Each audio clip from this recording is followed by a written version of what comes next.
aka mana 800H modeli ko'rishingiz mumkin. 80X ni joyiga chiqqan model bu. Taglari ancha baland bo'ladi. Bemalol ko'rishingiz mumkin. UTLX 800H qator orasiga tushadi.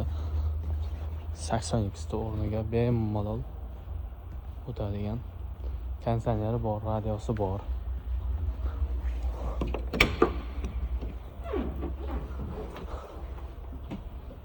Ishlarini ko'rishingiz mumkin. Konditsioner, radio. Bunaqa narsalari ham bor. Oynalarni ham chotki. Ularni ham ko'rishingiz mumkin. 800H modeli.